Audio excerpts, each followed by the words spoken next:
Hi, welcome. This is Brass Check, and today we're going to have a lot of fun, and we're going to have a great call. I know in advance. I'm very excited. Two people I admire tremendously, Abby Martin and Robby Martin. Welcome. Thanks so much for having us on, Ken. Hey, Ken. Hey, I've got an embarrassing admission. It took me years to realize you were brother and sister. I always thought, like, wow, what a coincidence. They have the same last name. I like when people find that out. It's neat. It's really neat. So that's kind of cool. I mean, actually, that makes me feel better that my work stands on its own merits. That you actually didn't know that we were siblings. That's pretty exciting. I didn't know. Actually. I mean, I knew Abby from RT, and then I came across your film. I thought, wow, what an amazing film, which we're going to talk about on this call. And then I heard you guys on this podcast together, and I said, oh, well, that's interesting. And then at some point you said, oh, yeah, my brother. And I'm like, what? Martins think alike. Yeah. So we're going to talk about the history of what you all do. Then we're going to talk about Robby's, to me, unbelievably important and great film called A Very Heavy Agenda. And then the third thing we're going to talk about are your current projects and what you're working on today. But before we go there, I want to say something. You know, we don't have the government we deserve, for sure. We don't have the medical system we deserve, for sure. We don't have the environment we deserve. We don't have the educational system we deserve. However, I'm going to say we do get the media we deserve. And the reason I say that is we pay for media. Like, we pay for our internet connection, and we pay for our cable, and we pay for newspapers if we buy them and if we buy books. So we're voting with our dollars, and we have a tremendous amount of power to cause content to be created and also to discourage people that are creating bad content, by unsubscribing to their cable channels. So I want to say to everybody that alternative news does not come out of thin air. People have to actually make it. And it's quite a bit of work. I mean, just the research part is huge. The writing part is huge. Then if you get into production, like podcasts, you can kind of sit around in your pajamas and do whatever. But once you put a camera on, now you have lights and a sound man and editing. I mean, it's big. It's a lot of work. So I want to tell you about the Patreon channel for Robby and Abby's work. And I'm a supporter. And I want everybody listening to this to really think about this. We have the power to have the media we want, and the way to ensure that you have the media you want is to support the media you want, just like you support Comcast and Yahoo and all these other companies, involuntarily practically. Voluntarily support things that you believe in. So their Patreon channel is this. Patreon is patreon.com/Media Roots Radio is patreon.com Media Roots Radio, and all the information about how to become a supporter is right there. I'm an older guy, I'm going to turn 60 this year, so it thrills me when I see what I consider younger people doing great journalism. I mean, it's a thrill, and I have to say, Abby and Robby thrill me like no other in their generation, and so I'm really glad to have them on the call. And as a fan, I've got all this curiosity, and my first curiosity is, how did this get started? How did you go from, you guys grew up in like the greater Bay Area? Yeah, Pleasanton, California, about 20 minutes away from Oakland, Berkeley, so I always had access to more, radical centers, I guess, of political thought and struggle. So we always kind of had the outside knowledge. I think my brother opened me up to, just deeper political thought. But I mean, I don't know. I'm speaking for myself. I guess 9/11 sparked us into kind of the rabbit hole of, figuring out the complicity with both parties, the cover-up from the crime, kind of the absurdity with the commission, and then through that, seeing the Iraq War unfold, as a freshman in college, going from Pleasanton to San Diego to, a really concentrated military center, trying to organize for anti-war activism was just an extremely fruitless endeavor. It was a huge struggle. I felt like at San Diego State, it was just like the center of, people wanting to party and surf, and I just felt really helpless. I didn't know where to go, and I didn't know what to do, and I guess I just realized that, I was instructed through the media's failures at the time. I was wondering, why are both parties covering this up? Why are they going along with the war? Why is Nancy Pelosi saying impeachment's off the table? So, I mean, the political awakening takes a long time. I mean, it took me years and years to finally come to my understanding of what imperialism is, how empire functions, and how the media just serves as essentially an arm of this system. But it took me a while to actually understand that I needed to become the media, that the media was such an abject failure that we need to actually empower ourselves to learn how to tell these issues ourselves instead of just begging the corporate media to do their job. It takes a long time to realize that we can't pay attention to the corporate media anymore. We have to actually do this work ourselves if we want to get the truth out about these issues. I was all self-taught in citizen journalism, but it all came from that anti-war current. I mean, it came from me, understanding that it didn't matter what your issue was, if it was police brutality, if it was food, health, you have to create your own media organizations and outlets to get the truth out about these issues. And so I was so disappointed with the state of alternative media at the time. We're talking about, as you know, Ken, being from Brass Jack back in the day, the alternative media field was pretty dire and grave. And it also was aesthetically really poor.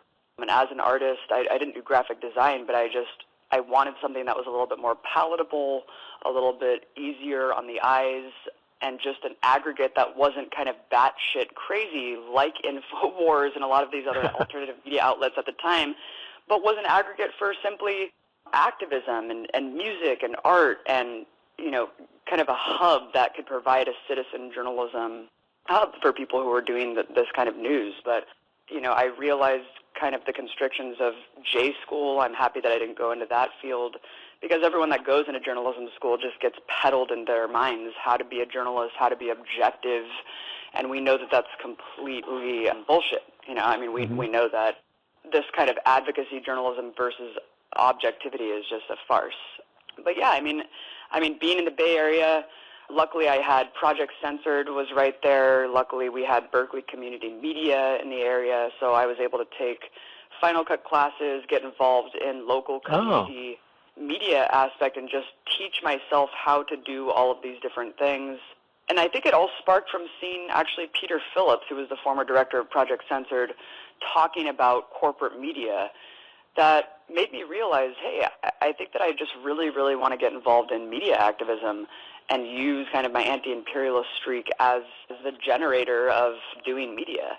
And it just went from there, Ken. Here I am today doing Empire Files, but it really just started with putting myself out there, starting Media Roots, which is a citizen journalism project that was trying to report the news from outside of party lines.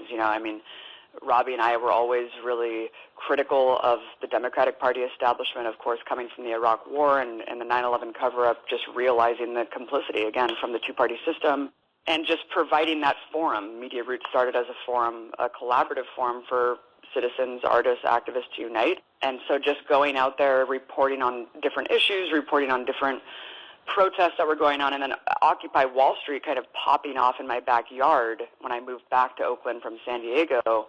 And RT basically noticed the work there because, of course, as we know, Russian media and state media that was not U.S. was the only media that was paying attention and legitimizing the Occupy Wall Street movement. So long story short, I became the liaison from RT in Oakland from Occupy Wall Street. And then, at that time, my brother and I had already started Media Roots Radio, I think 2 years before I even got to Russia Today. So before podcasts were really the hot thing where everyone has a podcast, my brother and I have been doing this since 2010, providing space on Media Roots Radio to just constantly be challenging the establishment and to be providing that outside space for different lines of thinking. Yeah, I think what people need to understand when they ask, why doesn't the corporate media do its job? It's like they are doing their job. They're creating an ocean of bullshit propaganda. That's their job. like that's what they're paid for. So to expect anything different, it'll never happen. And so the media activism part is huge, and it's an amazing point of leverage to develop a media channel and to get out great information to people. So you got some of your main start in the Oakland Occupy movement, which was pretty wild and woolly. The Oakland cops were like savages. Yeah, they were horrible, man. I'll never forget standing next to Scott Olson when he got hit with the tear gas projectile and almost died. I mean, he has permanent brain damage. My footage filming how he did not, how the cops basically acted completely illegally there helped him win his settlement. So it invigorated me to be on the front lines and to be able to show footage and to show kind of the importance of citizen journalism at the time that were helping activists win their cases and helping prove that cops were committing crimes was really important. And yeah, it's just amazing. I mean, to your point about the kind of, corporate media doing their job, and people say, oh, you're an advocacy journalist and you're an activist journalist. Yeah, fuck yeah, I am. I am an activist journalist and I am an advocacy journalist because they are too. They just couch their own biases and quote-unquote objectivity in like neoconservative think tanks, neoliberal institutions, and so-called experts, right, these intelligence officials who they just quote and will hide behind, right, in these mainstream media publications that paint themselves as, the arbitrators of objective journalism. I'm an activist for the truth. I am an advocate for the people. And so I tell the truth from the ground up, from the grassroots perspective. I don't need to hear what Monsanto's saying. I don't need to hear the justification from the police of why people are killed. It's like you don't need to juxtapose what the truth is with like what the corporation says. So I always thought that was just kind of odd. But yeah, these people are activists for the status quo. They are advocates to maintaining empire and the brutal boot of imperialism. So I pride myself on not being one of those people. Yeah, I mean, it appears you've done a lot of work in Latin America, and it appears that there's a simple fact of life. If a Latin American country nationalizes its resources and or makes any effort to improve the lives of its poorest members, well, that's coup. That's a reason for a coup. It's amazing. It's just like their advocacy is they want to own and have cheap access to all resources, physical and human, and anybody that gets in the way of that is the devil and needs to be upended.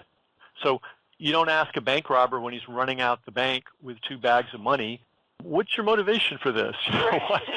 What's your justification for this? The bank robber says, I just want to help people. You're like, okay, well, he says he wants to help people, so I guess he means well. Right, I want to spread democracy, That's literally how ludicrous it is, and yet we're hypnotized, and we're all hypnotized. They pound it out and pour it out all day and night. And you referred earlier to the fact that it can take years, and it's a process. It's almost like one onion layer at a time of dehypnotizing yourself and sort of waking up and going, these are bad guys. Like, they don't have a good intention towards anybody. So that work in Oakland led to RT noticing you, and then you had that great show, Breaking the Set, and then that led to Tell the Sir, and you call it I should know this, the Empire Files, of course. Correct. Yeah. And I have to say to people, I'm sure there's no one listening to this that doesn't at least know your name and seen some of your work. 2 of my favorite things that you've done, your reporting from Palestine. Oh, my God. Unfreaking believable. I don't think I've ever seen anybody go actually in to the environment so that we can see it. It's always 10,000 steps away. It's always vague. It's always, poorly defined. And there you were, like right in the neighborhood. It's painted as this complicated issue that people have been fighting for thousands of years, and then you go over there and then you just kind of see that it's actually pretty straightforward. I mean, it's a very classic case of settler colonialism and ethnic cleansing. And, the propaganda is just so deep-seated. It's cartoonish and it's reversal, right? But I mean, just to your point, I mean, the fact that there's refugee camps within the West Bank and Gaza is something that I didn't even understand after even studying this issue for a couple of years. And so there's just so many different facets that you almost kind of need to just see for yourself and show people, hey, this is really what's going on the ground, instead of having these kind of ivory tower elitists tell you, what the situation is, like you said, from D.C. or elsewhere. And the same with Venezuela. I mean, talk about just a kind of 24/7 propaganda peddling to provide this framework for the coup. Meanwhile, very few people have gone and actually spoken to Venezuelans themselves and let them speak for themselves, just similarly to what I did to young Israeli Jews in Jerusalem. I mean, what do they actually think about the situation? Instead of having, Christian Zionist politicians here tell us what people think. So, yeah, I always found that interesting that people don't do that more. Yeah, they really don't, and the existence of your reporting just shows what a desert it is in the rest of the news sphere. And I was going to bring up the Venezuela stuff too. If people haven't seen it, I mean, Abby was in Venezuela with the rioting, showing who was doing it, showing how bad it was, showing that what was actually being reported back here in the U.S. was total bull, and that the violence and the destruction was coming at the hands of the right-wing lunatics who were, being employed by the people that want to have a coup. And we're getting the exact opposite story, and you can see it. You can actually be there as much as you can through video and see that with your own eyes. So I hope everybody will check that out. And then one last point on this. I saw you did an interview with Joe. It's Joe Rogan, right? It's Joe? Yeah. Yeah. And he got a lot of heat just for even having you on the show, right? You had all these people, and I loved what he said. He said, "No, we're not gonna censor you, Abby," and I really like that. I've always liked him, and he's a straight shooter, but I really liked him. That little comment he made was very, very good. Hey, speaking of breaking through dense, thick propaganda, Robby made it's more than a film. It's like I don't know what you call it. It's like an epic. It's a multi-film thing, and it's called A Very Heavy Agenda. And to me, war is one of the big issues, obviously. It's where our resources go. It's the cause of untold human suffering. It's the justification for regimenting our own society. So we've got to attack war. We've got to undermine war. Well, how do you do it? Well, one way to do it is to deconstruct how these wars even come to be. And Robby, you must have spent hundreds of hours capturing video off of C-SPAN to actually find these people, these little moments where they tell the unvarnished truth about what they're all about. You want to talk a little bit about how you came to make the film, what inspired you to make it, and the process of making it? Sure. I mean, basically, it all sort of stems from Abby's time at Russia Today, when, I think one of the things I'm probably most proud of that Abby and I have done together kind of maybe fell through the cracks over the years, which was, I feel like Media Roots Radio was one of the only podcasts, or really one of the only, even if we're just talking about the left media outlets, mentioning or trying to cover what we saw as a growing, building, coordinated anti-Russian propaganda campaign being generated from think tank culture and various sectors of Washington, D.C. and the mainstream media in the United States.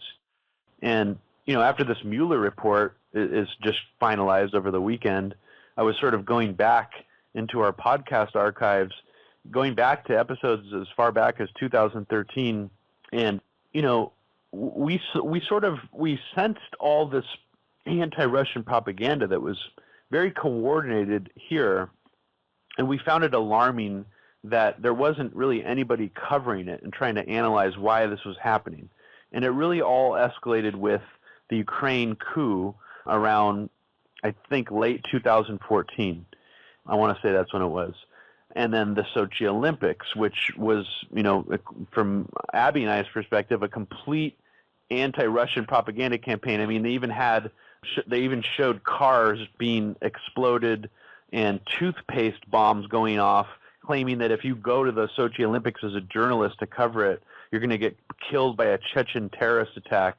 I mean, they were trying to throw so much stuff out during that Olympics, and it just kept escalating and escalating to the point where Abby and I were just like, what is going on here? This is really strange, and also just kind of unsettling that you're here at RT right now, and we're sort of in the middle of this early stages of a massive propaganda campaign. And of course, this is something that we were familiar with, as Abby was saying, from the WMD's era of the Iraq War, how massive that propaganda campaign was. And it wasn't until essentially Abby got hoisted up as an anti-Russian hero by the mainstream media mistakenly. They took one statement she made on her show out of context without realizing how critical towards America she was. And within 24 hours, the mainstream media who had hoisted her up tried to destroy her. Yep. And following that, of course, was this bizarre on-air, live on-air defection from the network by anchor Liz Wall. Now, it turned out that Liz Wall was working with essentially think tankers from reopened new think tank that was comprised of all the same members who were part of PNAC, the same infamous, horrifying think tank that said we need a new Pearl Harbor, catalyze an event like a new Pearl Harbor to get all this shit we want done. So that was, that really blew my mind. It blew Abby's mind too. We were just sort of shocked that this was happening. It felt almost like a House of Cards episode to some degree, that these shenanigans are being done behind the scenes to get someone to defect live on air. It became national headlines for weeks. Liz Wall was hoisted up as this hero. But that was the original inspiration for the movie, because as far as I saw it, Ken, there was such a lack of coverage about this building anti-Russia hysteria campaign in the United States that I felt like it was almost like my duty, like I felt like I needed to do it and make a film about it, or to show people this building effect, because to me it seemed like no one was covering it. And I felt that it was so dangerous and so important to talk about that I really couldn't think of any other way to do it other than a film. We had been doing podcasts kind of just incredulous, Abby and I, about how hysterical all this anti-Russian stuff was, but, that can only go so far. It's kind of like you're almost kind of screaming into the wind at that point if no one's really, The Intercept, for example, this supposed adversarial outlet, while this is all happening, Abby and I find out that Piero Midyar had funded the Ukrainian uprising to the tune of $400,000, barely getting reported. Mark Ames of Pando Daily was one of the only people with the balls to come out with this information.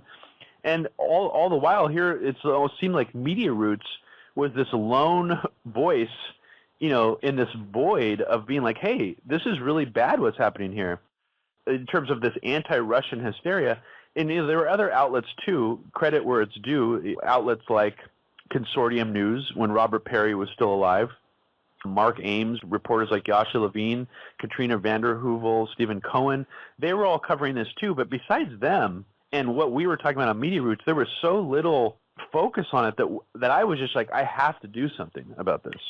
And in terms of the clips that I found, that was almost kind of the easier part, Ken. The harder part was, trying to figure out a way to cram as much of this information into a film as I could to show people, look, this train that's moving down the tracks right now, this unstoppable train, is going in a really dangerous direction, and basically that direction is towards a World War III-like scenario. And I had no idea when I made the film that this would all culminate with Trump as a Manchurian candidate, and he's working for Putin.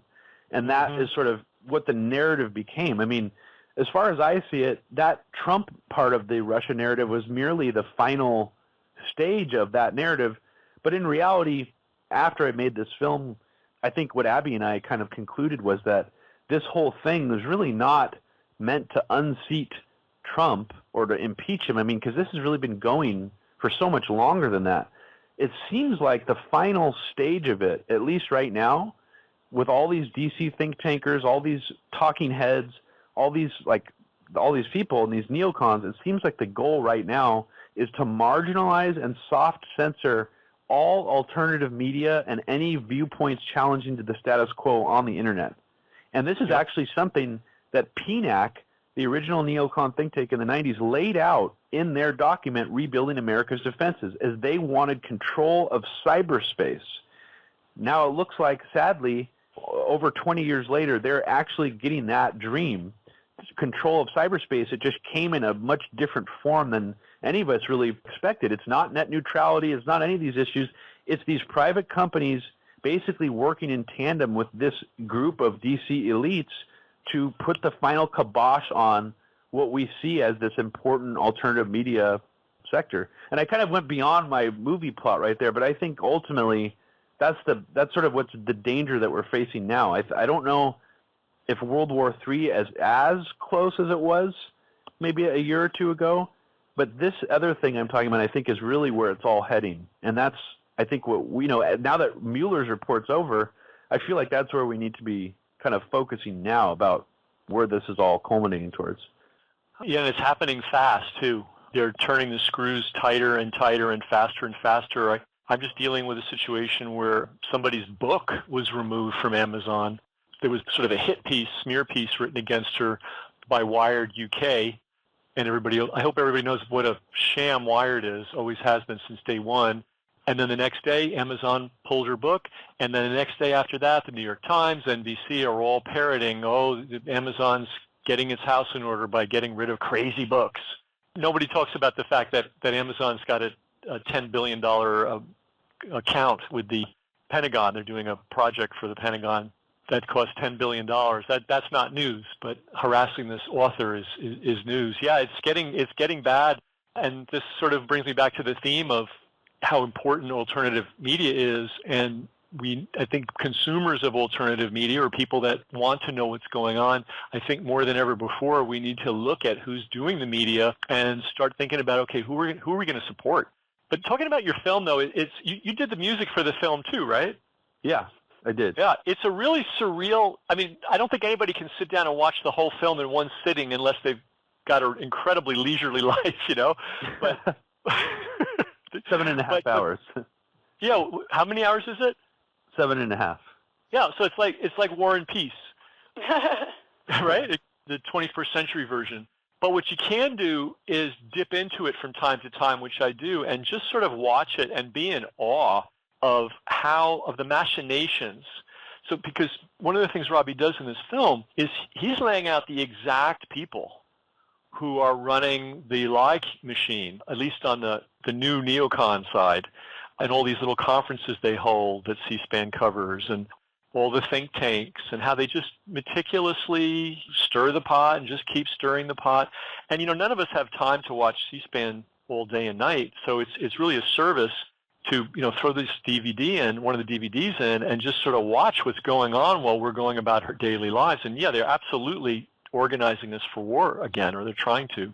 But they always seem to call, when things get tough, they always seem to call out the Russians, right? So, in the 50s, we had to have a Red Scare, right? We had to roll under our desks and be worried about being annihilated by the Ruskies. And then after World War I, when everybody in the U.S. was pissed off, well, what did they do? They rolled out the Bolsheviks, and we had to worry about the Bolsheviks. So it seems like it's a theme that comes out of their book. When they're in trouble, they always seem to break it out and go after the Russians. Yeah, and in this particular instance, Ken, it seems like, I don't know, I'm too young to remember what the original Cold War was like. I wasn't alive during that era. But it does seem like, in large part, what's happening now, it's almost gone beyond trying to use Russia as a scapegoat or, some kind of a pawn to go to war or to drive us into war. It seems like now one of the main reasons they're doing this is to take away the focus from how messed up the United States is in a general sense, especially things like, look how controlled the Russian, like one of the big examples, just how controlled the Russian media is. It's like, well, if they're so controlled and it's all such a top-down system with state media, why does our media seem like it's state media, but it's actually not? Mm-hmm. That's like, those kind of things are ignored because, all this focus is put on Russia. Or, for example, even just if we want to roll the clock back to 2014 or 2013, all this coverage of the Russian gay law, it was interesting that that got so much focus because, again, it almost it hoists up America as being morally superior in some way or another, even though there are parts of the South still in this country where if you're openly gay, you better be careful. You really should, you kind of still have to remain in the closet. So it's a very distorted thing to essentially put America in this moral position over Russia. And you even see it now infecting circles of the left, where it really kind of ramped up during the debate in Syria. Should we overthrow Assad or not? All these people from the left started saying, well, you have to criticize Russian imperialism now and not just U.S. imperialism because they're bombing Syria now. And it's like, well, wait a second. Let's look at the whole picture here. Did Russia, it's almost like they want to erase the history of America since 9/11 and Iraq and all these other things, horrible things that we've done, and create this false equivalency that, well, now that Russia and the U.S. are both bombing Syria, it's both the same thing, like they're both imperialists. And it's like, no, that's not how this works. And you just see this time and time again, this false equivalency, this idea that America is morally superior. And I think that essentially it's all designed to make us not look internally at our system. And even just like the Pussy Riot thing, for example, we hold something like 25% of the world's prisoners. So as much as you want to talk about how corrupt the Russian prison and justice system is, whatever, that's fine. I'm sure it is corrupt. But why, like we live here in this country, let's address the problems here. Right. Pretty severe. Exactly. I mean, if you look at the Red Scare or the Cold War nonsense, I mean, we're running coups in Guatemala, in Iran, in Greece, and then we're creating, a Holocaust in Vietnam.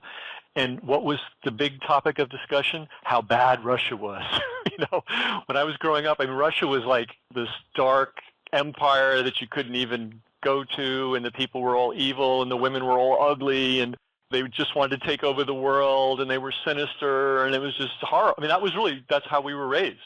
And then I missed the roll under your desk in case of the atomic bomb thing. I missed that by like a year. But the people just a little older than me, they would have classes where, okay, now everybody roll under the desk and practice what we're going to do when the Russians hit us with a nuclear bomb. It's like, are you kidding? But meanwhile, we're out there destroying the world, basically. But can't look at that. It's interesting that you bring this up because Upton Sinclair mentioned in his book, The Brass Check, the thing that worried him the most about World War I, besides the horror of going to war, was that it was going to give the elites an opportunity to regiment society further and step on dissenting voices even harder. So yeah, I think you're absolutely right, Robby. It's not just one thing. It serves dual purposes.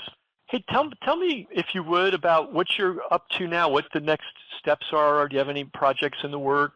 I know that Telesur got financially ransacked by the U.S. government, so they can't send money anymore to buy programming. So I know that the Empire Files is now a fully self-supporting enterprise. Can you tell me a little bit about that? Yeah, sure. So a lot of people are confused about just Venezuela in general and the asphyxiation of the economy, and they say, it has nothing to do with the sanctions or the economic embargo, and that the sanctions are only against corrupt Venezuelan officials. Well, that couldn't be farther from the truth. Starting in 2013, there's been an economic embargo implemented by Obama, who randomly declared Venezuela a national security threat, started slapping sanctions on Venezuela. As we know, this is a long-standing strategy from the CIA, starting from the election of Hugo Chavez with the failed coup in 2002. So the sights have always been set on destroying the socialist revolution, the Bolivarian movement, and Chavismo in general, not only because, of course, standing up against the U.S. empire, but because of the representation of and the mobilization of the pink tide and kind of the resurgence of Latin American independence from, U.S. militarism and hegemony in that region. But so, yeah, starting in 2013, Venezuela started to be asphyxiated, but Trump getting into office has really just completely set it to new height, of course, bringing in this gaggle of war criminals, John Bolton, who you can say is an architect of the Iraq War, Elliot Abrams, this cartoonish villain who literally hid weapons and aid shipments in the past, and somehow liberals trust these people to carry out a humanitarian aid mission in Venezuela. So all of those things coupled together had completely strangled the Venezuelan economy and basically put the economy into free fall with the drop of oil prices. So over the last year specifically, the sanctions got to such an extreme degree that Telesur had to cease payments to all independent contractors around the world. This includes Tariq Ali, Chris Hedges, and me. So we had to sever financial ties with Telesur. Unfortunately, we really love Telesur. We love the mission that Telesur, was created as a joint project with Fidel Castro and Hugo Chavez to try to counter this corporate media hegemony that was essentially trying to overthrow their nations, as we know, as we're talking about the weaponization of corporate media to do the bidding of the Pentagon. So that was created as a counter to that, and it was really great to be in this joint project with Telesur, so it's sad that we had to sever ties with them. But yeah, we're completely donor-funded right now. It feels good to be just accountable to donors. It feels good to not be in that weekly deadline because I'm very OCD. I'm extreme perfectionist with my work, and so churning out these small documentaries every week, as my brother understands with his, very in-depth, very heavy agenda, it's very time-consuming. It takes a lot of work and effort, and it pained me to just have to put these out every week because I was never happy with them. I always felt like there was errors, not with the facts, but just it was never perfect enough. So now I'm working at my own pace, putting out the exact content that I want to.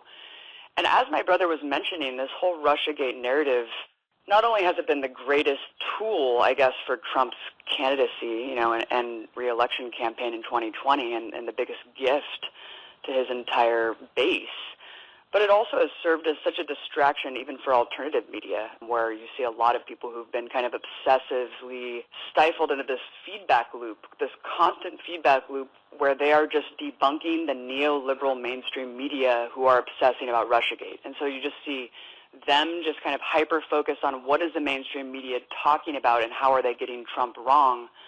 And not that they were intentionally running cover for Trump and his financial crimes and war crimes, but, when Trump first got elected, I thought, oh my God, this is going to be really tough to find space to criticize Trump from the left, from the anti-imperialist left, and it turned out to be actually very easy because everyone was kind of swept up into the Russiagate hysteria and the debunking hysteria for the last 2 years that I was actually alarmed to see the lack of coverage on Trump's imperialism.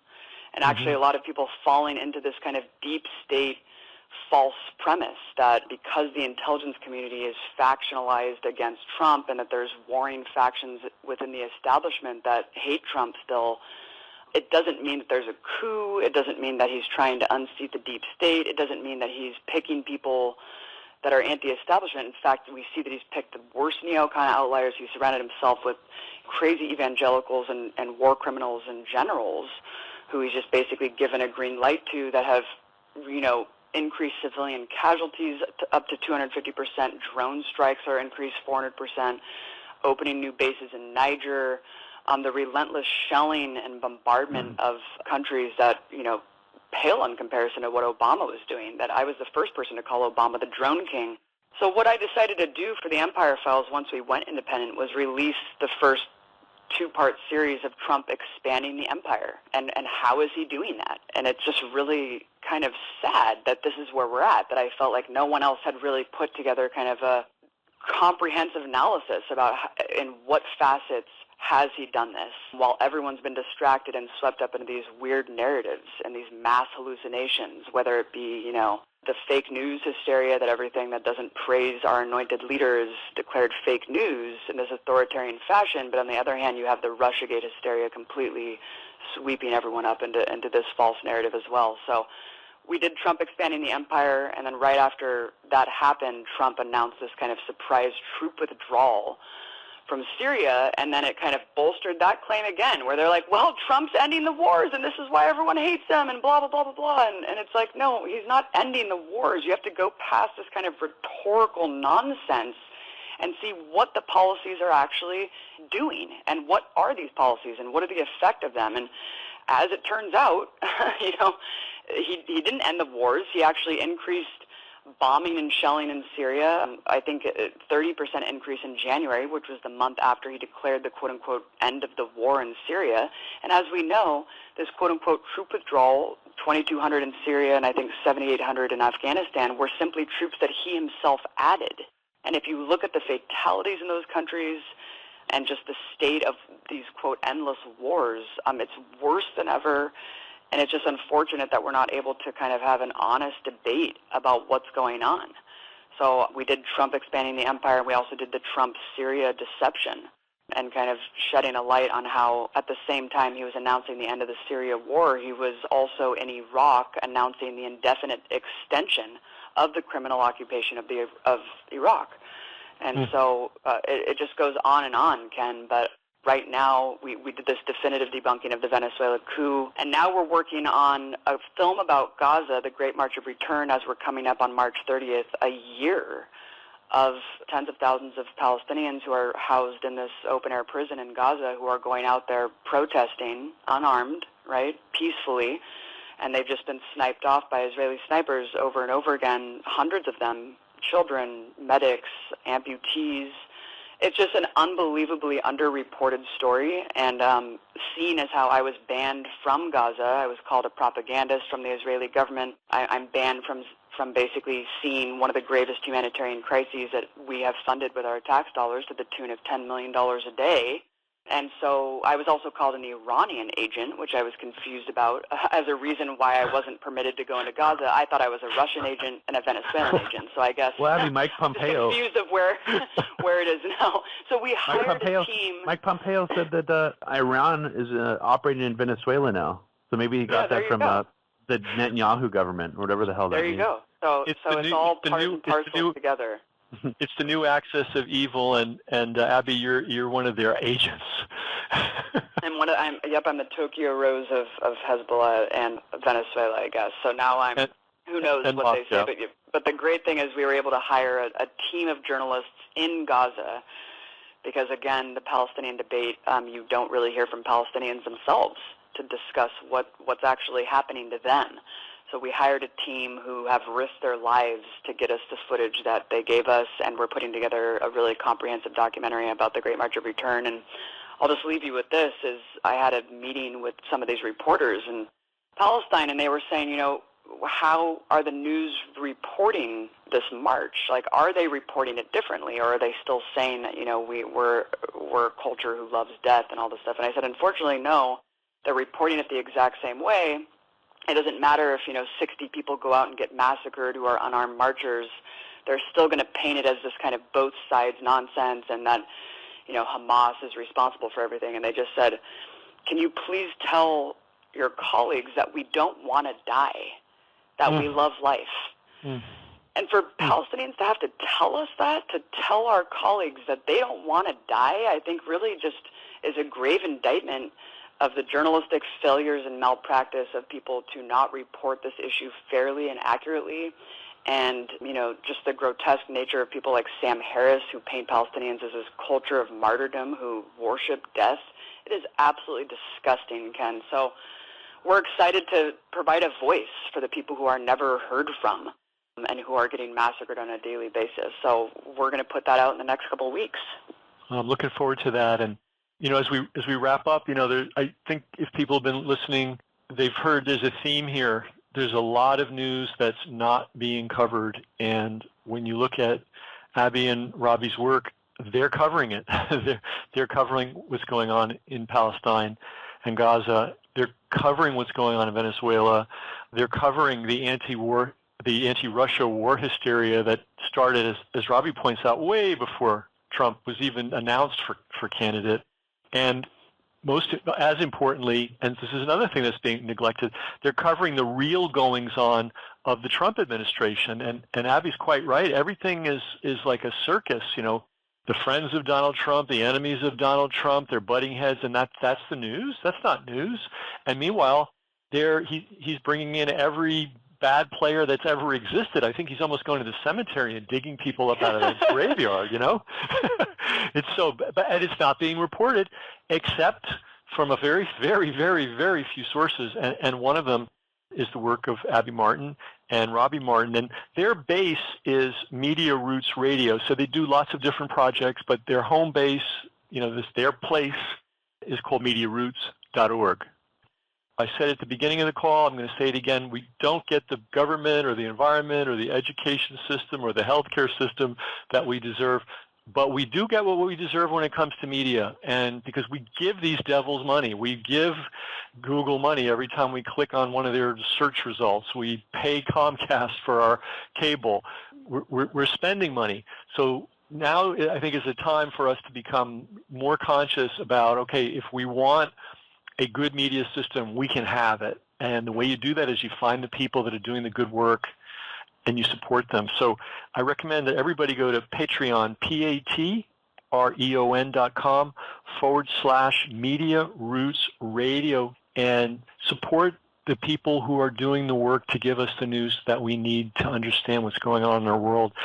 So Abby and Robby Martin, thank you so much. I love your work. Great to have you on Brass Check finally after all these years. It was worth waiting for.